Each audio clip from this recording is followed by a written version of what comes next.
عبد الرحمن ایک غریب مزدور تھا جو دن رات محنت کر کے اپنے بچوں کا پیٹ بھرتا تھا۔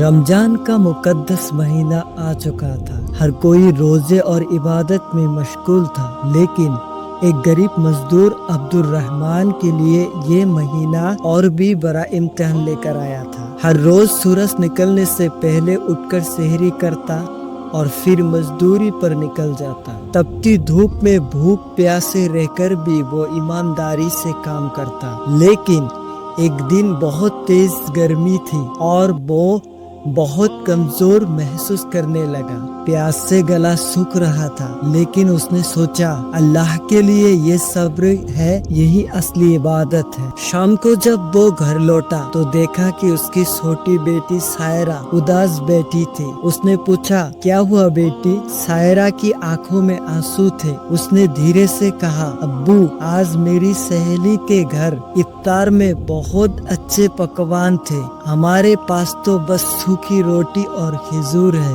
عبد الرحمن کے دل کو یہ بات چبھی، لیکن اس نے بیٹی کو پیار سے گلے لگایا اور کہا بیٹی، اصل روزہ تو صبر اور شکر کا نام ہے، ہمارے پاس جو ہے وہ بھی کسی کے لیے بہت بڑی نعمت ہو سکتی ہے۔ اسی وقت دروازے پر دستک ہوئے، باہر ایک انجان شخص کھڑا تھا۔ اس نے کہا بھائی، میں ایک اجنبی ہوں، سفر میں ہوں اور بھوکا ہوں، کیا آپ کے پاس کچھ کھانے کو ملے گا؟ عبد الرحمن بنا سوچے اپنا پورا افطار کا جو کھانا تھا اس آدمی کو دے دیا۔ سائرہ حیران رہ گئی، لیکن جیسے ہی وہ آدمی کھانا کھا کر جانے لگا، اس نے عبد الرحمن کے ہاتھ میں کچھ روپے رکھ دیے اور کہا یہ آپ کے لیے اللہ کا انعام ہے، میں ایک بیپاری ہوں اور مجھے ایک ایماندار مزدور کی ضرورت ہے، اگر آپ چاہیں تو میرے ساتھ کام کر سکتے ہیں۔ عبد الرحمن کی آنکھوں میں آنسو تھے۔ اس نے اپنی بیٹی سے کہا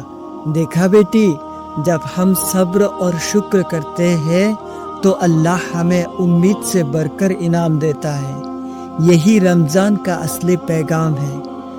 سائرہ کی آنکھیں چمک اٹھی اور اس دن اس نے سمجھ لیا کہ اصلی خوشی دولت میں نہیں بلکہ صبر اور ایمان میں ہوتی ہے۔